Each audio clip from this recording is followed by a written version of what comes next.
Welcome to our channel. Today we how to activate donor-advised fund planning with Vanguard, full guide step-by-step clearly. To activate donor-advised fund planning with Vanguard, start by visiting the Vanguard website.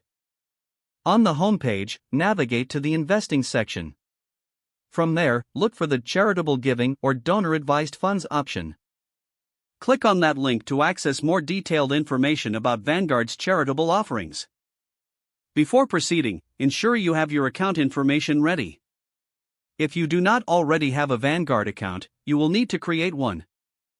Follow the prompts to set up your account, providing the necessary personal information.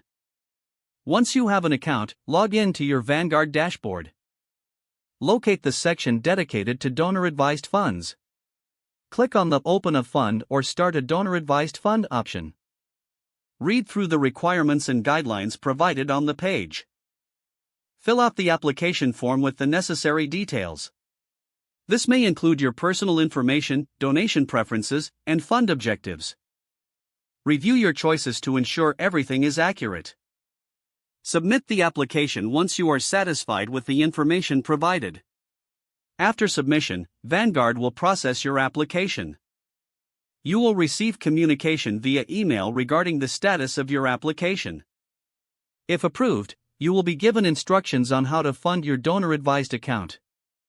Follow these instructions closely to move assets into your donor-advised fund.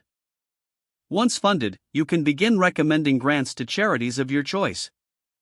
Monitor your fund through your Vanguard dashboard to track its performance. It's advisable to regularly review your charitable goals and adjust your fund strategy as needed.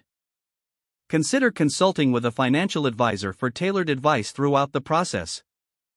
With your donor-advised fund activated, you can now maximize your charitable impact. If the page does not load, refresh the browser or try again in a private or incognito window. Make sure you are using the correct email address, then retype it carefully to avoid small typos. If your password is not accepted, use the reset option and create a new strong password you can remember.